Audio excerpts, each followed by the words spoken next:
السلام علیکم ورحمۃ اللہ۔ رمضان المبارک کا بابرکت مہینہ چل رہا ہے، نیکیاں کمانے کا مہینہ ہے۔ اس ماہ مبارک میں ایک ایسی فضا بن جاتی ہے کہ ہر مسلمان کے دل میں عبادت کرنے کا شوق اور جذبہ بڑھ جاتا ہے۔ میری تمام اپنی اسلامی بہنوں سے اور بھائیوں سے گزارش ہے کہ اس ماہ مبارک میں ان 3 نمازوں کو ادا کرنے کا معمول بنا لیں۔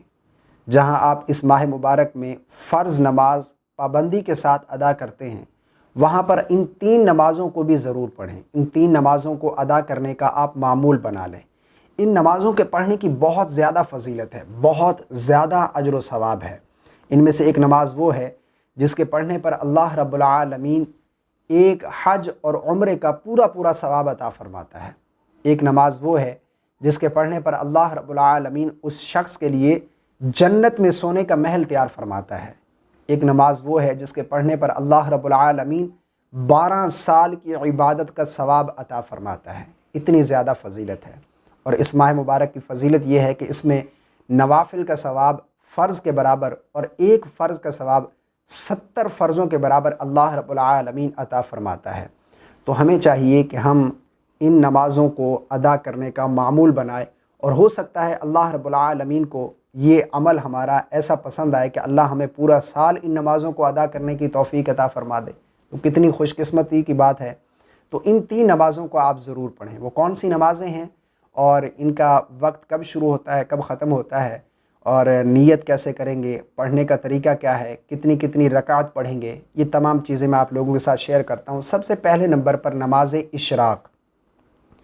اس نماز کو پڑھنے کا آپ معمول بنا لیں۔ یہ نماز کب پڑھیں گے؟ صبح سورج طلوع ہونے کے 15-20 منٹ کے بعد اس نماز کا وقت شروع ہو جاتا ہے۔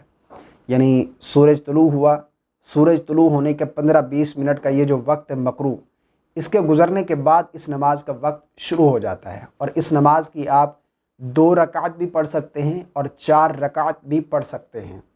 اس نماز کے پڑھنے کی فضیلت کیا ہے؟ حضرت انس بن مالک رضی اللہ تعالی عنہ سے روایت ہے، رسول اللہ صلی اللہ علیہ وسلم نے ارشاد فرمایا، جس نے فجر کی نماز جماعت کے ساتھ ادا کی، پھر وہ سورج طلوع ہونے تک بیٹھ کر اللہ تعالیٰ کا ذکر کرتا رہا، پھر اس نے 2 رکعت نماز پڑھی، تو اسے حج اور عمرے کا پورا ثواب ملے گا۔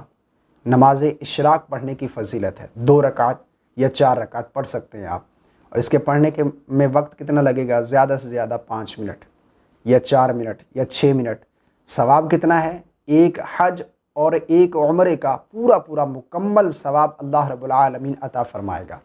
اس کے پڑھنے کا طریقہ بھی میں یہاں پر عرض کر دیتا ہوں۔ دیکھیں، سب سے پہلے نیت کریں گے۔ نیت اصل دل کا ارادہ ہے۔ آپ دل میں ارادہ کر لیں کہ میں نماز اشراق پڑھ رہا ہوں یا پڑھ رہی ہوں، اگر اسلامی بہن ہے تو۔ اس کے بعد پھر آپ جو ہے اس کا 2 رکعت کر کے 4 رکعت پڑھیں گے، یا 2 رکعت بھی پڑھ سکتے ہیں۔ اور اس میں کوئی خاص صورتیں نہیں پڑھنی، جس طرح 2 رکعت پڑھی جاتی ہیں باقی نوافل، اسی طریقے سے آپ 2 رکعت کر کے 4 رکعت پڑھیں یا 2 رکعت پڑھیں۔ اس کے پڑھنے کا طریقہ ہے، صرف نیت کریں گے نماز اشراق کی، باقی جس طرح 2 رکعت پڑھی جاتی ہیں اسی طریقے سے 2 رکعت نماز ادا کریں گے۔ تو یہ نمبر 1 پر نماز اشراق۔ نمبر 2 پر چاشت کی نماز، اس کے پڑھنے کا بھی معمول بنائیں۔ اس کے پڑھنے کی فضیلت کیا ہے؟ حضرت انس بن مالک فرماتے ہیں، رسول اللہ صلی اللہ علیہ وسلم نے ارشاد فرمایا، جس نے چاشت کی نماز پڑھی، اس کے لیے اللہ تعالیٰ جنت میں سونے کا محل بنائے گا۔ اس کے لیے جنت میں سونے کا محل اللہ رب العالمین بنا دے گا۔ اس نماز کا وقت کب شروع ہوتا ہے؟ آسان لفظوں میں آپ کو سمجھاتا ہوں۔ اس نماز کا وقت جو ہے سورج طلوع ہونے کے 2 گھنٹے بعد، 2.5 گھنٹے بعد اس کو آپ پڑھ سکتے ہیں۔ ویسے تو حدیث میں ہے کہ جو ایک دن ہے، دن کا چوتھائی حصہ گزرنے کے بعد اس نماز کا وقت شروع ہو جاتا ہے، اور ضحو کبریٰ یعنی زوال کا وقت شروع ہونے سے پہلے تک اس نماز کا وقت رہتا ہے۔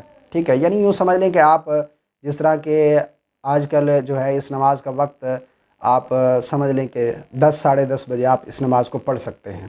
ٹھیک ہے، تو نماز چاشت، اور اس کی کتنی رکعتیں پڑھیں گے؟ اس کی آپ کم از کم 2 بھی پڑھ سکتے ہیں، اور زیادہ سے زیادہ 12 رکعت بھی آپ پڑھ سکتے ہیں۔ 2 رکعت کر کے 12 رکعت پڑھ لیں، یا 4 رکعت کر کے 12 رکعت پڑھ لیں، اور افضل یہ ہے کہ 12 رکعت ہی پڑھیں، اور اس میں نیت کریں گے کہ میں نے نیت کی 2 رکعت نماز چاشت کی، اور اسی طرح نیت دل کا ارادہ، دل میں ارادہ کر لیں کہ میں نماز چاشت پڑھ رہا ہوں، اور اسی طرح 2 رکعت کر کے، باقی پڑھنے کا طریقہ سیم ہے۔ نوافل جتنے بھی ہیں ان میں کوئی خاص طریقہ، جتنے بھی نوافل ہیں وہ زیادہ سے زیادہ مستحب ہے، ٹھیک ہے۔ باقی 2 رکعت کر کے، جس طرح 2 رکعت نفل عام پڑھے جاتے ہیں اسی طریقے سے آپ پڑھیں گے۔ نمبر 3 پر صلاۃ الاوابین، نماز اوابین، اس کے پڑھنے کا بھی آپ معمول بنائیں۔ یہ نماز مغرب کی نماز ادا کرنے کے بعد ہم پڑھیں گے، اور اس نماز کی 6 رکعت پڑھیں گے، اور اس نماز کے پڑھنے کی فضیلت یہ ہے، حدیث کا مفہوم ہے، فرمایا اس شخص کو اللہ رب العالمین 12 سال کی عبادت کا ثواب عطا فرمائے گا۔ اس میں بھی نیت کریں گے، اور 2 رکعت کر کے جو ہے آپ 6 رکعت پڑھیں گے، اور 2 رکعت کی نیت کریں گے۔ میں نے صلاۃ الاوابین کی 2 رکعت کی، یعنی میں 2 رکعت نماز اوابین پڑھ رہا ہوں، یہ بھی کافی ہے، اتنا دل میں ارادہ کر لیں کافی ہے۔ اب جب کھڑے ہوئے ہیں اس وقت بھی آپ کے دل کے اندر ارادہ ہے، بس یہ کافی ہے، نیت ہے۔ 2 رکعت کر کے 6 رکعت پڑھیں گے، اور پڑھنے کا طریقہ کوئی الگ نہیں ہے، کوئی خاص صورتیں نہیں پڑھنی، جس طرح باقی 2 رکعت پڑھی جاتی ہے نوافل، اسی طریقے سے 2 رکعت کر کے 6 رکعت پڑھیں گے۔ تو یہ 3 نمازیں، ان 3 نمازوں کو پڑھنے کا آپ معمول بنا لیں۔ اللہ رب العالمین ہم سب کو ان نمازوں کو ادا کرنے کی توفیق عطا فرمائے، اللہ رب العالمین عمل کی توفیق عطا فرمائے۔ اس کلپ کو شیئر کیجیے گا، مجھے رکھیے گا دعاؤں میں یاد۔ السلام علیکم ورحمۃ اللہ۔